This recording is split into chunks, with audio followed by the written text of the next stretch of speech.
Homoseksuelle skal kunne blive gift i kirken. Det er der bred politisk opbakning bag. Men hvad med holdningen generelt i samfundet? Hvordan ser den ud i dagens Grønland? Det skal vi blandt andet diskutere i dag. Velkommen til Rullandbar.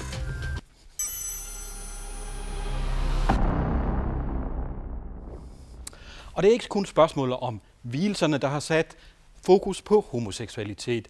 Lige nu er filmen Eskimo Diva på turné rundt i landet og trækker fulde huse i stort set samtlige byer, hvor den kom frem. Og sidste år udkom denne bog af Niviaq Korneliussen, der beskriver 5 unge i deres søgen efter deres seksuelle og kønslige identitet. Og netop Niviaq Korneliussen har vi besøg af. Velkommen til dig. Estrella Thomsen vi også besøg af.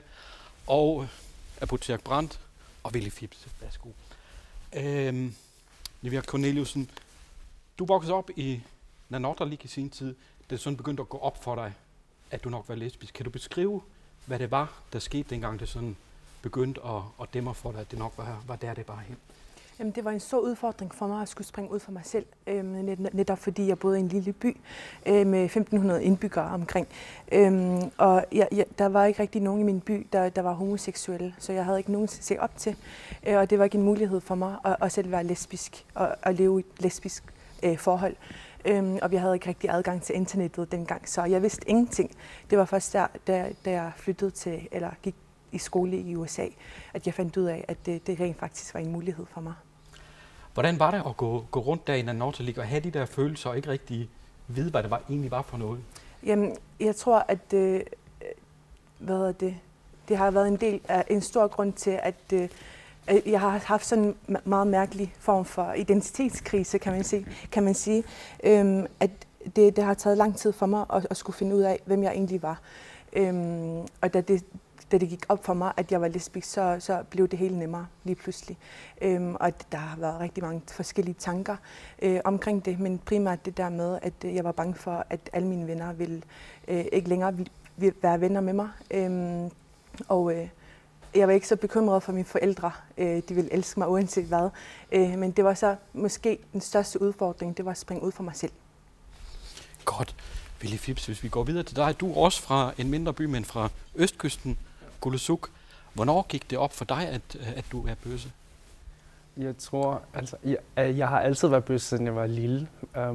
Og alle folk har altid vidst, at jeg var sådan, at jeg var feminin, siden jeg var lille. Men jeg gik ud af skabet først, da jeg flyttede her til Nuuk, da jeg var 18. Og da jeg kom ud til min mor, så fik jeg en stor opbakning. Da jeg sagde det til hende ved telefonen, så kunne jeg høre hende smile og sige, altså, jeg elsker dig. Bare vær dig selv og være glad, så er jeg også glad. Du siger, du egentlig har været det, altid har været feminin. Var det overraskende for dine omgivelser, da du så officielt sprang ud? Ikke sådan rigtigt. Jeg har altid haft sådan næsten kun veninder i hele mit liv. De var ikke en overraskelse for dem, at jeg var sådan, som jeg er. Så du har simpelthen altid været bøsse. Du har ikke haft de her tvivl om din identitet på den måde? Jo, selvfølgelig har jeg haft det. Især fordi jeg kommer fra en lille bygd, hvor der er kun 300 eller 250 indbyggere cirka.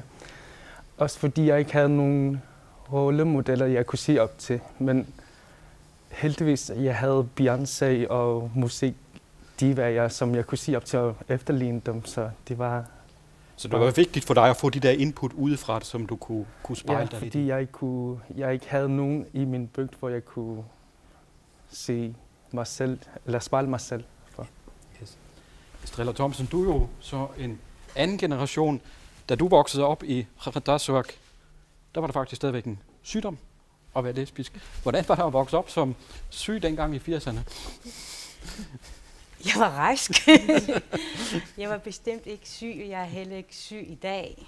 Heller ikke dengang. Men jeg voksede op i Qeqertarsuaq, det er rigtigt nok. Og jeg var vant til at færdes blandt bøsser og lesbiske, fordi dem er der nogen af, selvom vi bor i en forholdsvis lille by dengang. Det var stille og roligt dengang med bøsseforhold, synes jeg, selvom jeg var barn og på vej til pubertetsalderen dengang, ikke også? Så synes jeg, det var ret accepteret. Så i 80'erne i Qeqertarsuaq, der I 70'erne, ja. Og i 80'erne, der var jeg jo i pubertetsalderen og begyndte at komme sammen med piger, så de snakkede om det bag kulissen, kunne jeg forstå. Det var så i orden, da jeg fik det at vide, fordi det var så sandt. Og det blev så på den måde, at det er okay. Altså, hvis man siger det så lige ud, så må det også være okay at snakke om det, ikke? Så der var egentlig ikke de store problemer for dig heller dengang. Var det specielt for Qeqertarsuaq, eller var det generelt dengang i Grønland? Jeg ved ikke så meget om generelt i Grønland dengang, fordi jeg boede jo ikke så meget andre steder end Qeqertarsuaq og i Nuuk bagefter. Det var lidt anderledes at flytte til Nuuk, fordi nu skal jeg jo til ikke vante omgivelser. Det var lidt svært i starten, men jeg synes også, folk blev vant til os meget hurtigt. Selvom vi kan støde på nogen, som havde andre meninger, og dem har vi stadigvæk af, og det er også helt fint. Dem kan vi ikke gøre noget ved. Det er i orden. Godt. Apotheker Brandt, du sprang ud som 18-årig. Hvilke overvejelser havde du, da du sprang ud som bøsse?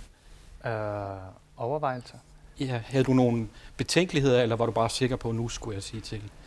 Jeg havde det svært, men da jeg sagde det til min mor, så var det bare en stor lettelse for mig. Fordi hun sagde nok, at jeg husker, at hun sagde, at vi har bemærket det, da du var lille. Vi har bare ventet til, du siger noget. Så der var fuld opbakning hjemmefra. Hvad betød det at få den der melding fra din mor, at de egentlig altid har vist det? Ja, som sagt, det er en stor lettelse for mig, men jeg kan godt lide det, at hun støtter mig. Hvad var det, du sagde, der gjorde det svært for dig at springe ud dengang? Hvilke overvejelser havde du?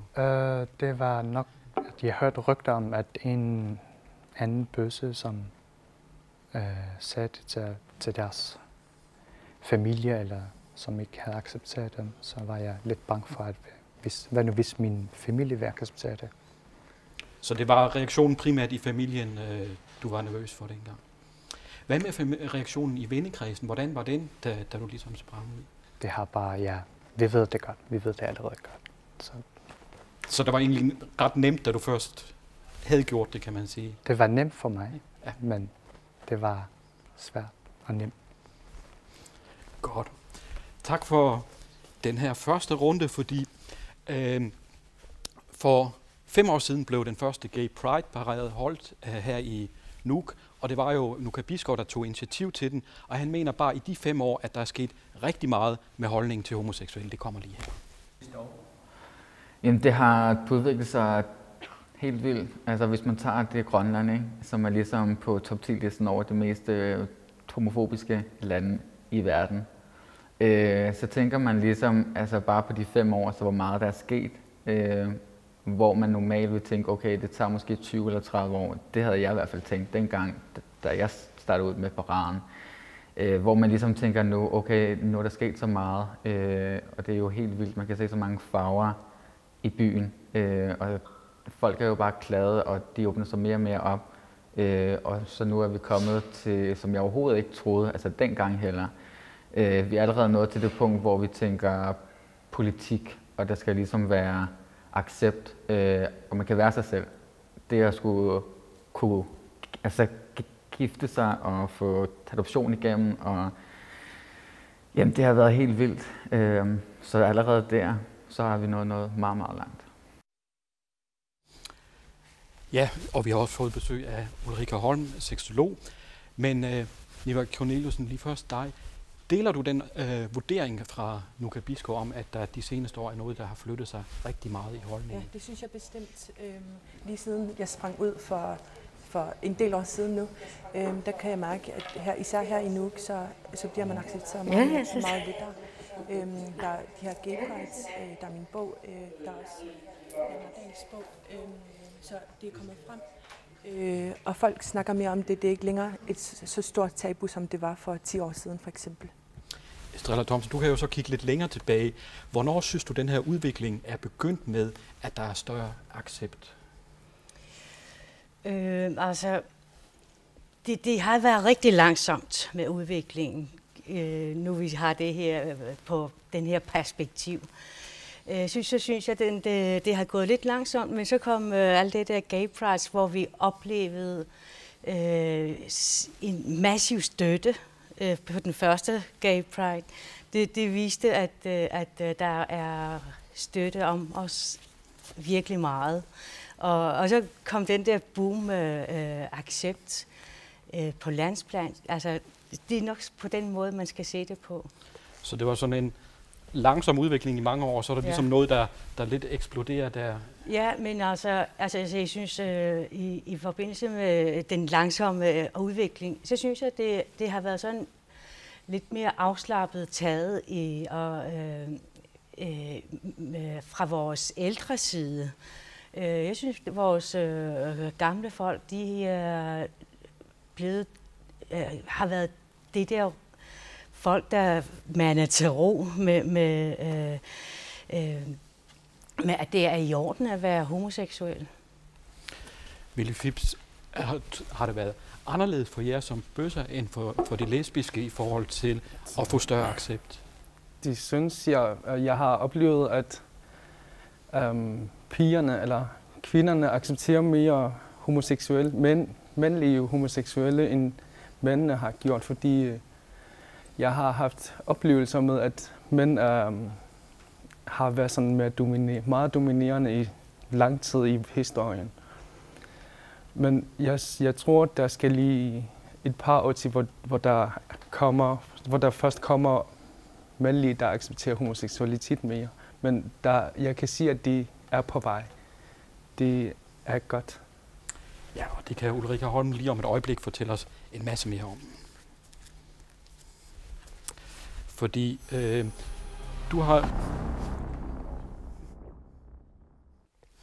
Ja, så kom vi i gang igen. Ulrika Holm, de her forbehold, som homoseksuelle er blevet mødt med i Grønland, er det specielt for Grønland? Er der nogle specielle ting for Grønland, der gør det? Eller er det det, vi ser over hele verden? Vores er specielt. Vi er meget mere isoleret i forhold til resten af verden, og vi har meget markant kønsrollefordeling, eller har haft i vores kultur.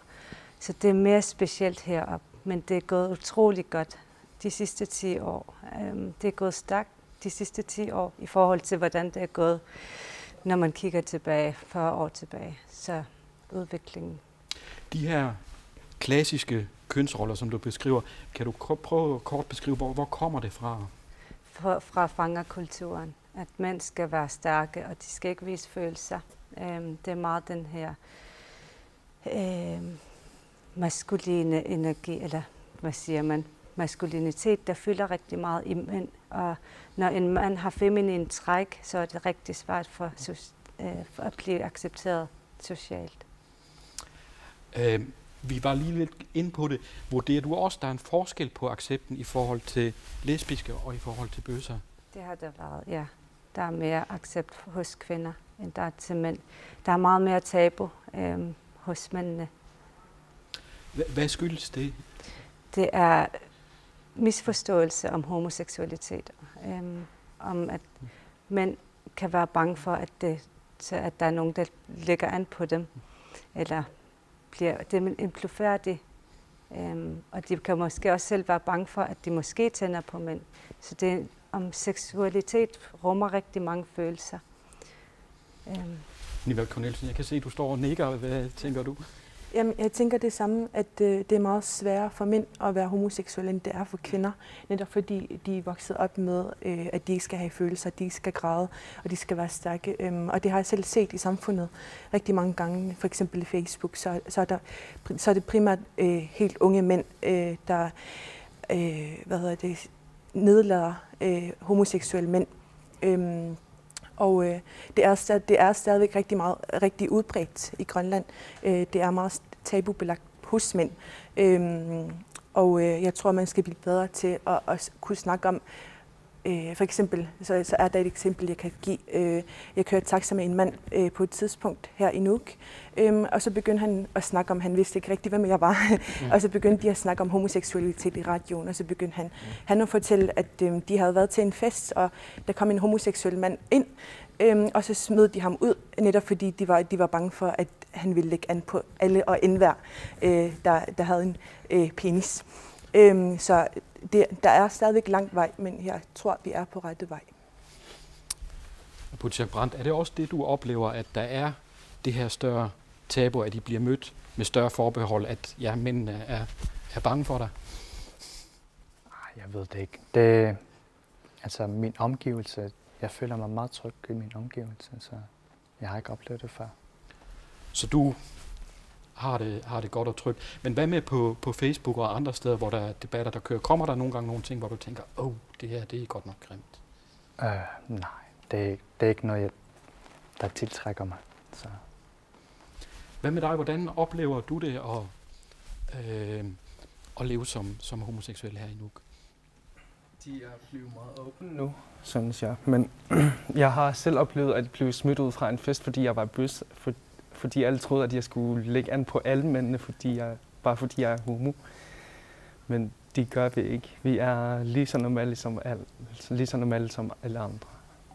Mm. Kan du beskrive, hvordan føltes det indeni, da du blev smidt ud der? Jeg havde heldigvis nogle venner og veninder, der støttede mig, og de gik sammen med mig, fordi jeg blev smidt ud. Så gik vi bare til hinanden bedre, sjovere efter festen. Okay, så det var til at leve med der, men bliver der alligevel stikkende et eller andet i en, når man er udsat for sådan en oplevelse? Ikke sådan rigtigt. Jeg plejer altid at sige til mig selv, eller til folk, hvis jeg ikke skaber problemer i området, hvor jeg er, så skal der heller ikke skabes problemer, bare fordi jeg er homo. Strella Thomsen, hvad tænker du, vi kan gøre ved det her for at komme yderligere et skridt længere med at bekæmpe de her fordomme, vi har hørt om her? Hvad kan vi gøre for at komme et skridt? Nu laver vi jo en lovgivning, familielovgivning, og dens følger. Og når den bliver vedtaget, så synes jeg, det er et godt skridt på vej. Og i og med, at alle partier ser ud til at være enige om det, så synes jeg, at Grønland står rigtig stærkt og endda meget højt oppe på verdensplan med hensyn til at acceptere, at der er nogle af deres medmennesker, der er anderledes, og det er i orden. Det synes jeg er anerkender. Det skal vi bare sige pænt tak til. Men tror du, at det, at man ændrer en lov, at det også flytter holdninger ud i samfundet? Det synes jeg. Også med hensyn til holdninger i arbejdspladserne og børnehaver og skoler. Og det hele det kommer til at generere den her holdningsændring, når diskussionen og oplysningen kommer i gang. Ulrika Holm, vi talte om, at udviklingen de sidste år er gået hurtigt. Er der også noget specifikt i den grønlandske kultur, der måske har gjort det nemmere, at udviklingen så lige pludselig går stærkt? Ja, at vi er et tættere samfund, eller vi er så få, altså folk bliver lagt mærke til med det samme heroppe, og folk åbner sig hurtigt for nye idéer, eller den der tilpasningsevne har vi. Så det der med, når det først er på bordet, så er det nemmere at acceptere på en eller anden måde måske? Ja, og vi er gode til at følge med. Hvis først en åbner op, og der er 10, der accepterer det, så følger vi meget gerne med. Nivia Corneliussen, jeg ved, du beskrev jo den der situation med at gå i Nanortalik og ikke rigtig vide, hvad det er, du har med at gøre. Jeg ved, du har i hvert fald et konkret forslag til, hvad man kunne gøre for at gøre det nemmere for andre piger og drenge, der er i tvivl om deres identitet. Hvad tænker du på det her? Jeg synes, at LGBT-organisationen de burde gøre noget mere i kysten, og ikke kun her i Nuuk. Fordi det foregår som en slags støttegruppe for de homoseksuelle. Men de burde også... de eksisterer jo på grund af, at de er en organisation, og de burde oplyse mere. De burde være medierne rigtig meget mere. De burde rejse rundt i kysten og samle mennesker og oplyse dem. Det er jo på den måde, vi kommer fremad. Så man skal snakke om det. Man skal lade være med at anse det som et tabu. Ja, det er åbenhed og tolerance. Jeg hader det ord tolerance, man skal acceptere det. Estrella Thomsen, du er jo så blandt andet også med i LGBT-foreningen. Er der mere, I kan gøre for at nå ud på kysten? Undskyld, du har nok misforstået noget. Jeg er ikke med i bestyrelsen. Det er jeg ikke. Men jeg vil opfordre dem til at gøre det, som Niviaq foreslår. At lave nogle oplysningsture. Det kan man jo arrangere på lang sigt, mens finde ud af, hvor man kan tage hen og lige fordele opgaverne på den måde. Ikke? Også der er masser af penge at hente på fonde til sådan nogle oplysningsture. Dem skal man lære også som ny forening. Brug os, vi har været der før. Ulrika Holm, hvad med skolerne? Hvad er deres rolle i det her spil? Altså, fra min synsvinkel, så kan de ikke løfte den opgave, fordi der er så få ressourcer i folkeskolen. Jeg synes, at måske der skulle komme noget udefra, ligesom Sex og Samfund har i Danmark nogle dage i folkeskolen, eller hvor de kommer og fortæller om noget. Så det er heller ikke den relation, man har til en lærer, der kommer på spil. Altså, men der skal tælles homoseksualitet også præcis, i folkeskolen? Ja. Også generelt seksualitet, ja. Jeg ved, det er også noget, du har været inde på, at det vi har hjulpet dig, hvis du for eksempel i folkeskolen havde kunne spørge til det. Ja, lige præcis. Vi vidste jo ingenting, som jeg sagde før, jeg vidste ingenting om homoseksualitet, og det ville have været en stor lettelse for mig, at, hvis jeg vidste overhovedet, at det eksisterede. Og det kunne jeg have gjort i skolen, i folkeskolen. Vi havde jo seksuel undervisning nogle timer om året, tror jeg. Jeg kan ikke huske det, men der lærte vi, hvordan man blev gravid, og hvordan man skulle beskytte sig selv. Og det er selvfølgelig også meget nødvendigt, men jeg synes også, det er nødvendigt, at det vil hjælpe børnene rigtig, rigtig meget at acceptere homoseksuelle, hvis der var nogle voksne, der fortalte dem, at det er okay at være homoseksuel. Og så tror jeg også, at de homoseksuelle i de mindre byer vil have det meget lettere at springe ud for andre. Ville Philips, ville det have gjort en forskel for dig, hvis du havde haft undervisning i folkeskolen, hvor man også talt om homoseksualitet? Selvfølgelig ville det have været det. Jeg er meget glad for at høre, at politikerne støtter os nu, og jeg kan sige, at der kun en vej nu, hvor vi skal gøre det ikke tabu for landet, så vi ikke bliver set dårlige mennesker, som dårlige mennesker, bare fordi vi er det. Det vil selvfølgelig være meget godt for... Det ville have været godt for mig, hvis der var 6 timer i skolen, da jeg var barn. Så ville det nok have været nærmere for mig nu. Du siger, ikke blive set som dårlige mennesker. Er der nogen derude, der ser jer som dårlige mennesker? Ja, jeg har læst det på Facebook, at nogen bruger Bibelen for at sige, at vi er dårlige mennesker, fordi Bibelen siger det. Men jeg synes, det er ikke sundt at gøre det. Vi er jo ikke dårlige mennesker, bare fordi vi er lige så gode som alle andre. Abutiak Brandt, det med undervisningen i folkeskolen, vil de have gjort en forskel for at gøre det lettere for dig at springe ud, hvis du havde hørt om det i folkeskolen, tror du? Ja, selvfølgelig. Det vil også være nemt. Altså nemmere, selvom det er lettere for mig. Altså. det at vide noget konkret, det vi har gjort det nemmere for dig at se på det i folkeskolen. Ulrika Holm, er der andet, vi kan gøre for at arbejde med de her fordomme, for at der ikke er så mange, der ser dem som dårlige mennesker? Altså det handler jo om ændre holdning, at vi skal ændre holdning, og det skal vi livet igennem, uanset om det handler om homoseksualitet. Men at blive mere rummelig over for mennesker, der er anderledes end os selv. Det altså og så også oplysning og viden. Der er så meget viden nu. Så ja. Så der er noget, der kan flyttes. Og dermed slutter vi også denne runde. Tak, fordi I var med her i den her omgang. Tak skal I have.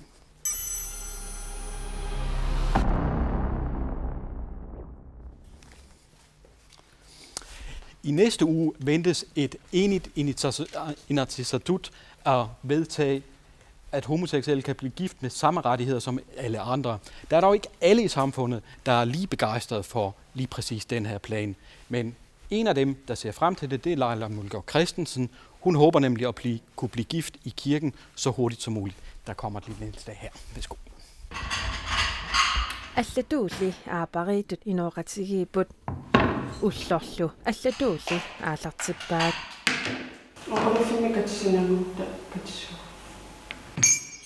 suujaaqatiminnik atoqatrartartut oqaluffinni katissinnaangillat tamanna suli inatsisitiut ajornarmat inatsartulli sapaatip akunnerata tulliani aapassaanerlugu aaliangifiissavaat suujaaqatiminnik atoqatrartartut katissinnaangussanersut siullermerneqarnaanili erserporparti tamarmik akuersisut taamaasillunilu ilmanaatrarluunnarluni akuerineqarnissaa so allatulli inuurugut tassani asaqatigippugut ramma ineqatigippugut ramma assammiqarpu katikkunik uku aapariit kalaalsooqassallutik aalaingiuttareerpaat. Nej, det skal vi da have på, ikke? Hvordan vi gør, med hvem der står vores, det har hun ikke helt fundet ud af endnu. Leila Mølgaard Christiansen aapanilo juunip aallaqqaataani 2013 assammiortaarput. Maana inatsisit malillugit kommunimi katissinnaaput. Så er det det med vores efternavn. Kommunimili katikkusungillat. Mølgaardsiins. Taamatut misiginerpusoorl immikkupineqarluni. Soorlumi allatulli katikkusukkaluarpu. Asanninnersakkortoor uku aapariit atorpaat.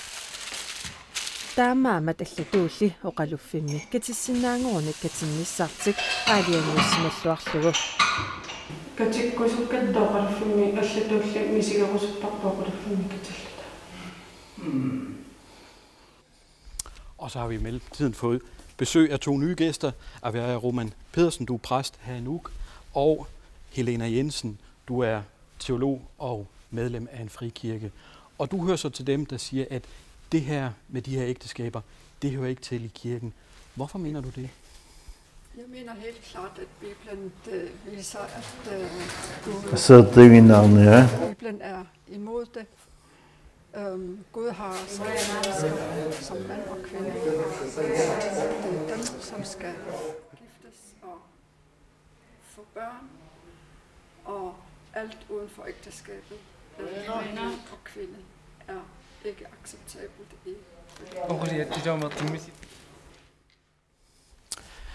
Avia Roman Pedersen, du vil jo så tværtimod gerne være den første præst, der gifter et homoseksuelt par her i Grønland.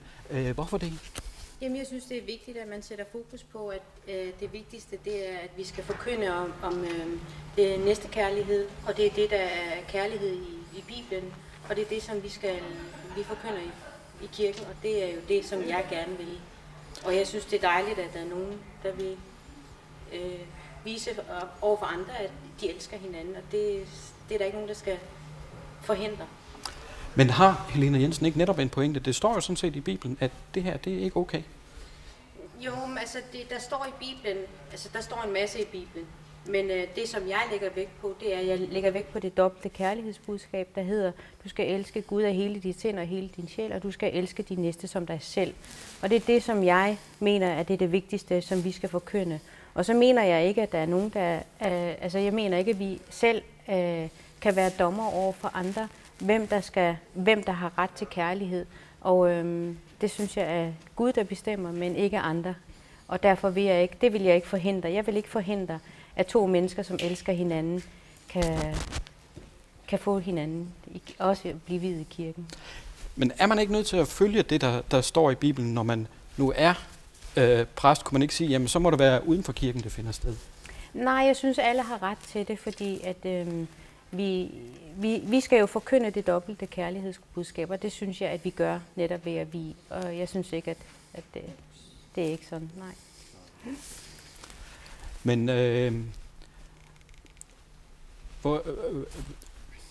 undskyld, nu kommer jeg lidt ud af det. Hvordan vil du overbevise dem, der siger, jamen det er jo det, der står i Bibelen? Til at man kan blive viet i kirken? Ja.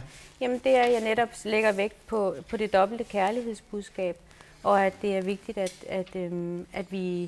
at vi siger, at der ikke er nogen, der er dommer. Det er Gud, der er dommer, men det er jo ikke ham, der vi ved jo ikke, hvordan han dømmer det er jo først senere hen, at man finder ud af, hvordan dommen bliver. Men jeg lægger utrolig meget vægt på det dobbelte kærlighedsbudskab, og det er det, jeg synes, der er vigtigt. Helena Jens, så kan vi få dig med igen. Vi havde lidt lydproblemer, derfor var du lidt ud af debatten. Men kan du uddybe lidt, hvad er det i Bibelen, du mener, der præcis siger, at det her, som Aviaja og Roman Pedersen er inde på, det går bare ikke foran alteret?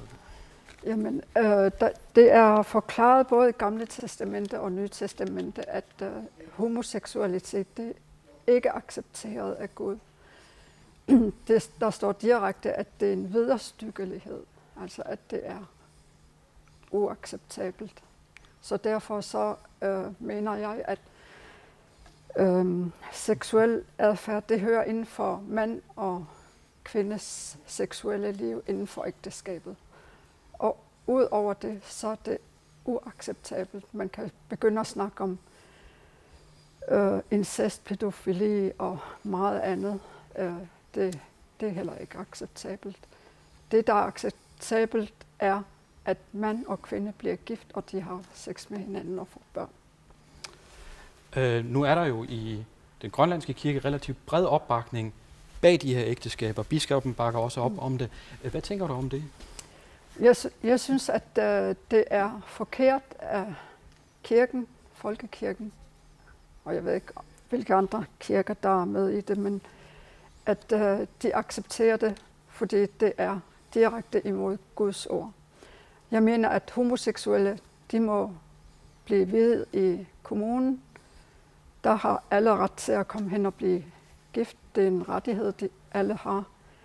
Men inden for kirken, som er Guds hus, mener jeg, at det er ikke acceptabelt. Og vi har Roman Pedersen.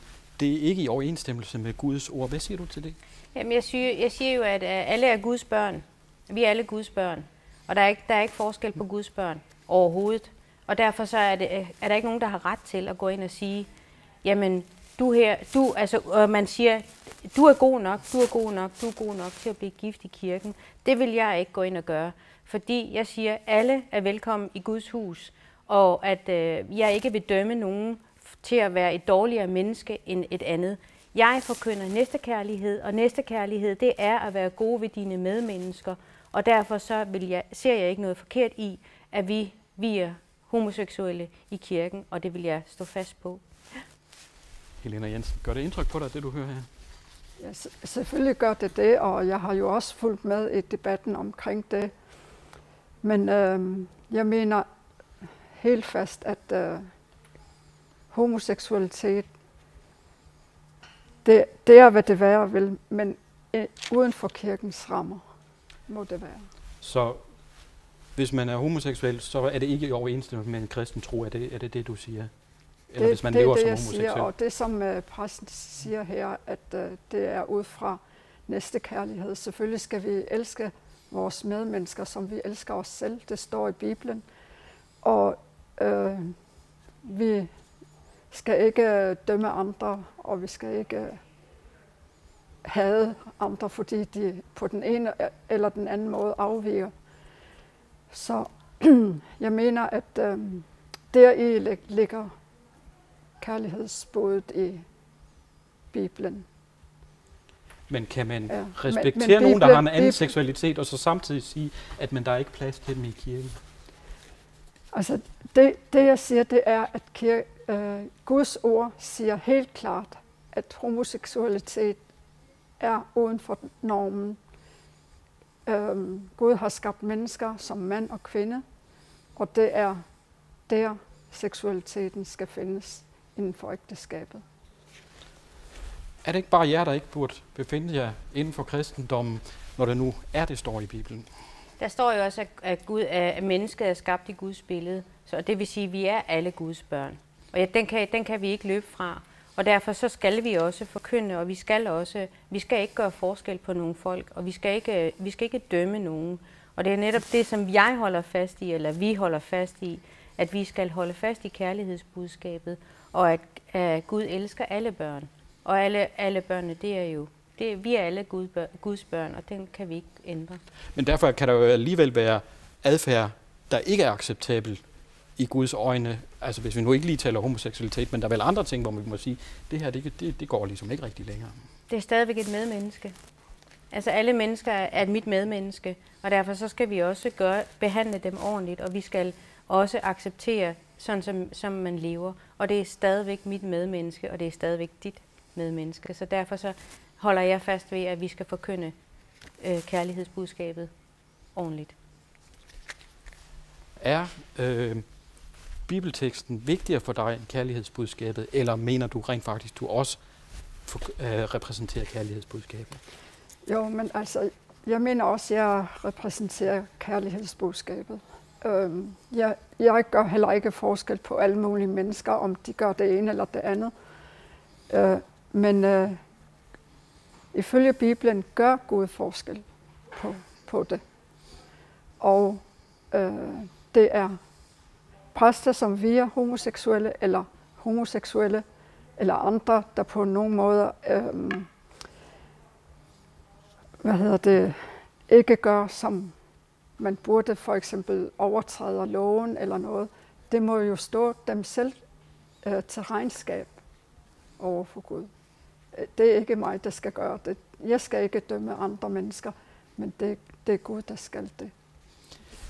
Ja, det gør man jo netop ved, når man går ind og siger, at altså, der står her, at der er 2 bud, som vi skal følge, og det er jo at det dobbelte kærlighedsbudskab, hvor der står, på disse bud hviler hele loven og profeterne. Det vil sige, det gælder det hele. Så derfor så er det, man jo dømmer lidt ved at sige, at jamen, du er god nok, du kan godt blive viet i en kirke, det kan du ikke, fordi du er homoseksuel. Det er ikke at yde næstekærlighed, det er at adskille dem og sige, der er nogen, der er bedre end andre, og det er den, jeg ikke rigtig kan, eller det er den, som vi holder fast ved, at vi holder fast ved næstekærligheden. Den skal du selvfølgelig lige have lov til at svare på. Ja, men altså, det skal I selvfølgelig have lov at mene, som I har lyst til, fordi vi lever i et frit land, vi må mene, som vi vil. Men jeg synes ikke, det ændrer ved, at Guds ord er Guds ord. Det er ikke noget, man bare tilpasser tiderne og hvordan det er, fordi det er et evigt gyldigt ord, der står i Bibelen. Og det hænger godt sammen med både Gamle og Nye Testamente. Nu snakker du om det dobbelte kærlighedsbudskab. Men derfor er der jo ting, der er forkerte at gøre. Også ifølge den almindelige lov. Hvis man gør noget forkert, så griber politiet ind, og så videre. Og det er der også i Bibelen. Nogle ting, der ikke er acceptabelt. Godt, jeg tror, vi har fået positionerne trukket op, og har forstået, hvad I hver især mener. Vi slutter i hvert fald den her runde, og tak fordi I vil være med her.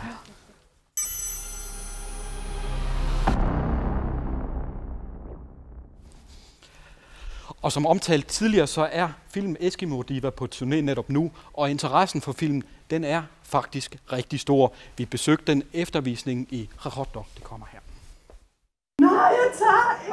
Filmi Rarotto, mitä kutsun rammat. Katso sotafik urikkaavillego inuit 200 missingi isiginnaariarput. Ja, jeg skal prøve. Amerlanersaat nuannarinnitut, allatut isiginnitunik idararput. Ikke minä souna. Tämmöt nariaqaarta. Illuqarfinnilumi nunaqarfinnilu mikinerusuni angutseqatiminortuulluni iserlernarsinnaasarsimavoq. Angutseqatiminortuulluni inunni allan taamittun naapitsisarner akuttusoruussuu. Ja, altså der er jo hele tiden været noget. Inuillu allatut isiginnittut naapitassaasernerat takornartarineqangilaq. Ingammik meeqqaatuarfiani atuarallarama. Nukapiaqqaningaanni immikkoortitaasarnikuuna. Kamassaartillunga upaaruartortillunga. Nukapiskoorillu allanit allaanerunini pillugu taamak pineqartarnerminik sorsuutiginnittuartarsimasup tamanna ilisarisinnaanerappaa. Det er det, og det har det været meget, hvor man tænker måske mere nu i hovedstaden Nuuk. Det bliver mere acceptabelt. Taamaapok ingasattoruissuusimawoq illoqarfiit inuttunarsaani nuumi akuarsaanerularsimapput sineriammilu illoqarfinni mikinerusuni inukinnerusunilu akuarsaraataqanginnerulluni. Ja, så er det sådan noget fodbold og alt det der, ikke? Ukiunilu kingullerni pissuutit allangoriartulersimapput. Bare lige viste folket, at man godt kan være anderledes, og det er derfor... Allatut inuunarup akuarineqartaajarnera pillugu filmiliorpugut soorunami taamaatuqarpoq taamaatuqartuassallunilu nunarsuatsinni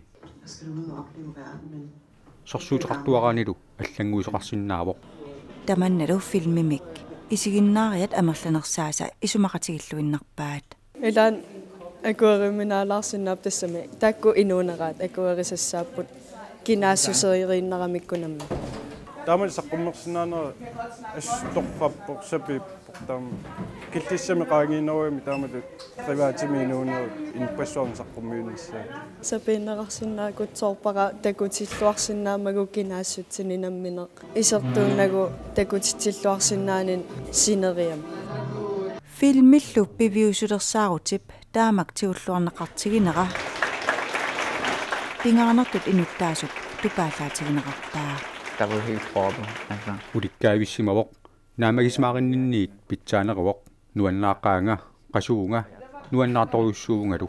Og jeg er træt, men jeg er meget, meget glad.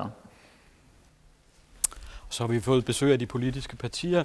Sten Lynge fra Atasut, Laura Danajik fra Siumut, Hansen Demokraterne, der har vi den østgrønlandske fløj, og Aaja Chemnitz Larsen, IA, og Anton Frederiksen, Partinalarak. Sten Lynge, lad mig starte med dig. Vi havde tidligere i debatten, var vi inde på, at det er også vigtigt at få undervisning i homoseksualitet ind i folkeskolen. Hvad siger du til det? Er det noget, du vil arbejde for? Jamen, lad mig som det første sige, at identitet herunder seksualitet, det er ikke noget, man kan beslutte sig for at bestemme over en andens identitet ved lov eller religion. Når det er sagt, så synes jeg, at det er en rigtig, rigtig god idé, at vi, ligesom i Danmark, bør have en sex- og samfund enhed, der går ud og underviser, sådan så at man har en ekstern enhed, der kommer og skaber debat. Så det synes jeg er en rigtig, rigtig god idé, man kommer ind på. Og det skal også specifikt omhandle homoseksualitet i dine øjne? Alt, hvad det indebærer, hvad angår seksualitet og identitet for den sags skyld. Er det noget, Siumut kan bakke op om det her? Ja, det synes jeg, fordi at jeg selv skolelærer, før jeg blev politiker, og jeg ved, hvor meget det betyder for folkeskolen, at man skal være åben for at undervise i seksuel undervisning. Og det er meget vigtigt, både elever og hele samfundet. Man skal se den lighed, og man skal acceptere det, man er som mennesker. Josef Hansen, Demokraterne vil vi også se et forslag fra jer om at få det her sat lidt mere fast på skoleskemaet. Ikke kun for os. Jeg synes, vi skal have et forslag på samlet i Inatsisartut. Det kunne vi gøre med det samme, uden at have første og tredje behandlet. Bare tage det med det samme og beslutte det. Det synes jeg, at tiden er moden til. Og det viser jo den her samarbejdsvillighed, når det angår homoseksualitet. Det har det vist os for de 5 år siden mit forslag kom op første gang i 2010. Ikke? Vi skal komme videre med det her, fordi nu er vi jo i gang. Vi skal beholde momentum og få det her ind i skolerne også. Også gerne i børnehaverne. Få det ind af den vej, stille og roligt, opdrage vores unger til det her, også acceptere hinanden på den her måde. Ej, Kim Larsen, tror du ikke, der er nogle forældre, der kunne blive forskrækket, når man pludselig siger, nu skal vi undervise jeres børn i, hvordan man er homoseksuel? Jeg tænker, det er helt normalt. Noget, jeg kiggede lidt på, da jeg forberedte mig til i dag, det var, at LGBT vurderer i hvert samfund, der er det omkring 6-10% af befolkningen, som er homoseksuelle. Så det er jo en ret stor procent af befolkningen, og jeg synes jo tidligere, vi kan vise vores børn, at der er en mangfoldighed, og der er forskellige måder at leve på, og forskellige måder også at have en seksualitet på, jo bedre. Jeg synes i forhold til det her med sex og samfund, det er jo faktisk et område, som er sat ned under projekt Tidlig Indsats i dag, men der er afsat 0 kroner til det, så jeg håber virkelig også, at det er noget, vi kan bakke op om og sige, på tværs af partierne, lad os da endelig arbejde videre på de her positive vinde, som der er i forhold til at sætte fokus på homoseksualitet. IA var jo med til at lave forslaget sammen med Justus Hansen for 5 år siden, og vi har også kæmpet for i Folketinget, at den her lov den kom på plads, så vi er jo rigtig glade for at stå her, hvor vi står. Men noget, jeg synes, vi skal være opmærksomme på, det er også i forhold til den lov, som forhåbentlig kommer igennem på tirsdag, og som der ser ud til at være flertal for, at vi bliver nødt til også at få opdateret børneloven, fordi vi kommer faktisk til at diskriminere ægtepar af samme køn, når de så kan blive kirkeligt viet, men de ikke har mulighed for at have et fælles barn, fordi den ene bliver nødt til at blive adopteret, hvis det her medmoderskab. Så det har vi kæmpet rigtig meget for, og heldigvis også fået opbakning fra de andre partier i forhold til, at det skal vi da også have på plads. Det er en lov fra 1963, så det siger sig selv, den er dybt forældet. Så lad os da få den opdateret hurtigst muligt. Så der mangler lige en lille smule på lovgivningen, så har vi det på plads. Anton Frederiksen, men en ting er jo lovgivningen. Vi hørte lige før nogen, der fortalte os, at de bliver stadigvæk af nogen set som onde mennesker. Hvordan laver vi om på det? Jamen, jeg synes, det er meget vigtigt med oplysningsarbejde, også i folkeskolen, fordi vi har alle sammen forskelligheder, og det skal vi acceptere. Altså, der skal være plads til os alle sammen her i den her verden. Og oplysningskampagner, også i radio og tv, er også meget vigtigt, synes jeg, fordi der skal simpelthen være plads til os alle.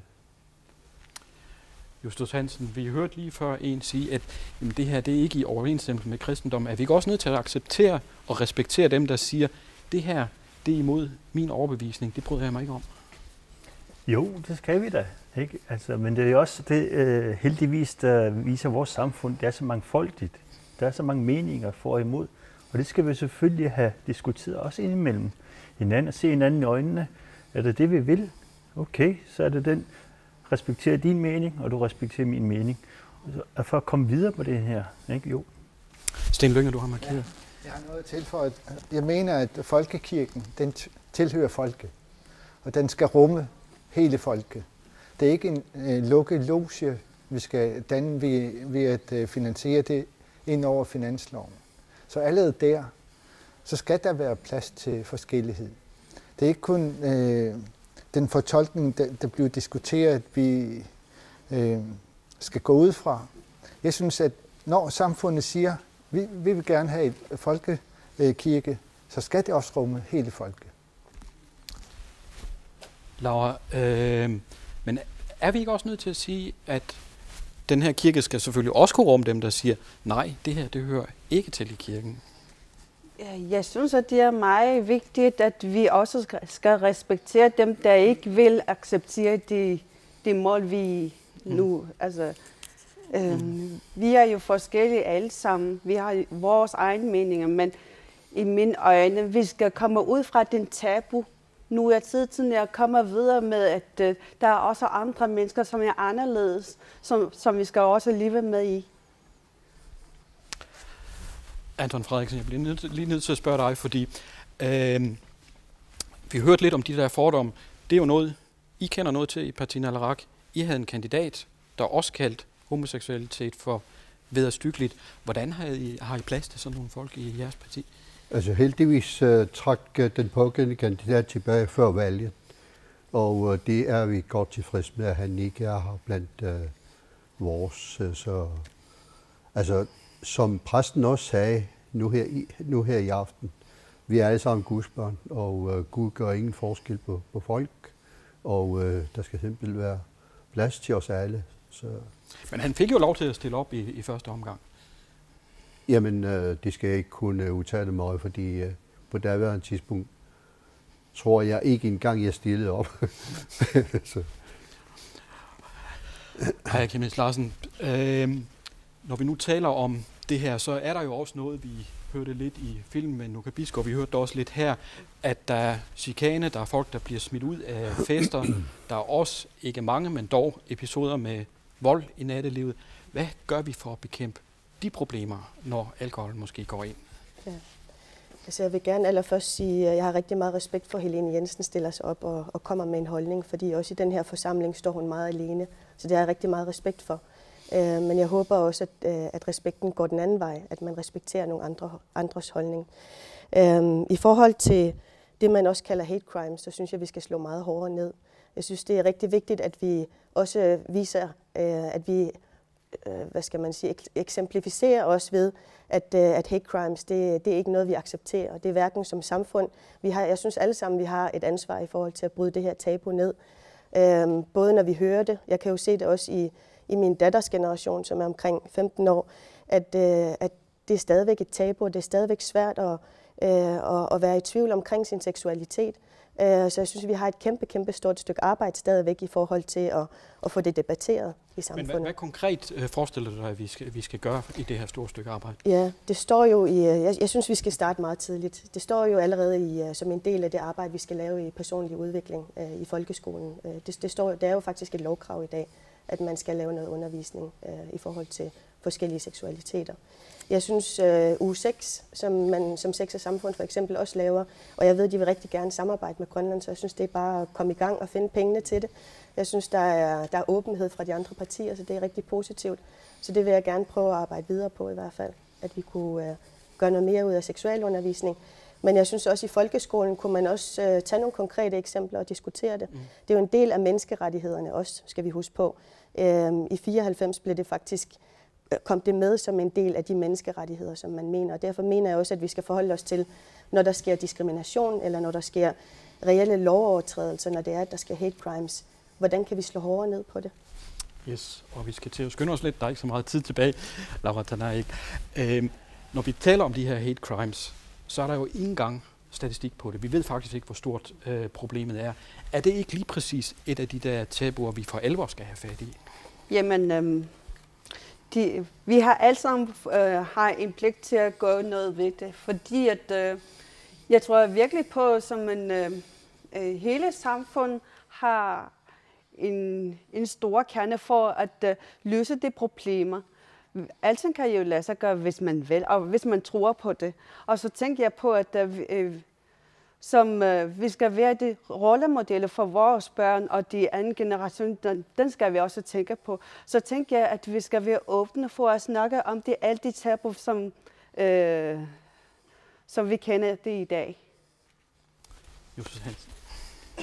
Vi kan jo se skrækeksempler i vores eget rigsfællesskab. Færøerne.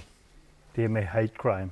Der var desværre en hel masse unge mennesker, som var homoseksuelle, der ikke kunne være der, grundet det religiøse landskab, der er på Færøerne. De er rejst ud af landet, og det er jo påvirket landet sidenhen. Ikke? Og det er også det igen med, hvad skal man sige, jeg kommer selv fra en meget mandsdomineret uddannelse, mekaniker, ikke? Hvor man sidder med olie på fingrene og snakker om det her. Ikke? Det mærker jeg den dag i dag jo også stadigvæk, det her, det er et tabuemne at snakke om. Så jeg bliver ofte drillet, men jeg tager kampen op, selvfølgelig, fordi jeg vedstår, at jeg er et menneske på lige fod med alle andre. Så den skal vi også den vej igennem, også inden for voksnes verden, jo. Yes, og jeg begynder at få lidt travlt, kan jeg høre.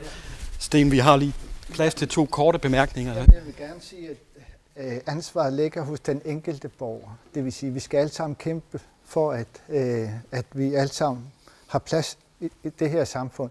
Jeg synes, det er forkert at bruge tolerere i forbindelse med seksualitet, fordi der er ikke nogen, der er bedre end nogen andre. Derfor skal vi acceptere hinandens forskellighed og ikke tolerere. Vi skal ikke tolerere vold. Vi skal ikke tolerere forskelsbehandling. Det er det, ordet skal bruges til. Så ansvaret ligger hos os hver enkelt og kæmpe for ligeværdig respekt over for hinanden, uanset forskellighed. Anton Frederiksen, du får dagens sidste bemærkning. Vi hørte tidligere, at tingene er faktisk begyndt at gå hurtigere her, når det gælder accept af homoseksuelle. Hvad kunne du foreslå for, at vi holder den her hurtige hastighed i samfundet? Jamen, det er kun klædeligt at se og konstatere, at de er gået så godt med den fremgang, der er. Og derfor skal jeg bare ikke holde her og sige, at det er nok. Vi skal fortsætte med at give oplysninger i samfundet, som man også er her i folkeskolen, i børnehave og andre steder. Således at vi har jo alle sammen rettigheder, så hver enkelt person har sin rettighed, og det er meget vigtigt at holde det ved. Og det blev aftens sidste ord, I skal have. Tak fordi I kom, og jeg kan så fortælle, at det er ikke kun her i Grønland, man diskuterer homoseksualitet, det er heller ikke kun her i Grønland, holdningerne flytter sig.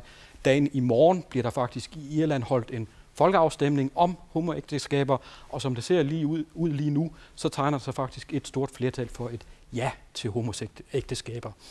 Det var alt, hvad vi havde i dag, og det var faktisk også alt, hvad vi havde for denne sæson. I skal have tak, fordi vi måtte komme ind i jeres stuer, og husk nu, pas på jer selv og pas på jeres elskede.